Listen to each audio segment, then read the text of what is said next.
به نام نامی ایران. با درود خدمت همه هممیهنان عزیزم، ایرانیان عاشق تاریخ و فرهنگ و طبیعت ایران زمین. من اهورا هستم و با کانال گردشگر ایرانی در خدمت شما عزیزان هستم. همین الان که دارین تصویرها رو میبینی، من کنار یکی از زیباترین و آرامترین نقاط اطراف تهران ایستادم، جایی که خیلی ها نمیدونن اینقدر نزدیکه. اینجا سد لطیانه، یکی از مهمترین سدهای اطراف تهران. ساخته شده در سال 1346 روی رودخونه جاجرود.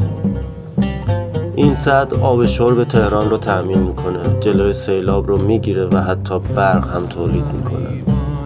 اما جدا از همه اینها، اینجا یه تیکه بهشته، یه قاب پر از درخت و آب و آسمون و سکوت.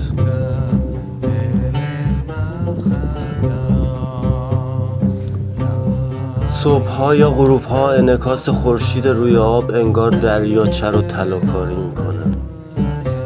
از سمت رودهن که بیای کم کم مسیرت سرسبز میشه، صدای آب میاد، اولین تصویر از سد قلب تو میلرزونه. حجم مخزن این سد حدود 95 میلیون متر مکعبه، اما چیزی که منو جذب میکنه اون لحظه است که وایستادی و نسیم صورت تو نوازش میکنه. اینجا برای عکاسی، فیلم برداری یا حتی یه خلوت ساده برای فکر کردن جایی بی‌نظیر. اگه یه روز خسته شدی یا دلت یه آرامش عمیق خواست، حتما بیا کنار سد لطیان. اینجا یه قول ساده داره برات: من هستم، فقط بیا.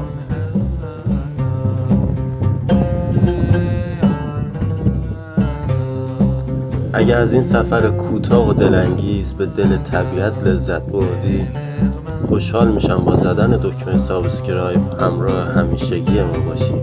اینجا قراره با هم ایران رو جور دیگه ای ببینیم، با چشم دل. منتظر نظراتت هم هستم، چون هر ویدئو یه قدم به سمت بهتر شدن و ساختن رویاهامون. ممنون که هستی. پاینده ایران، یک ایران، سپاس.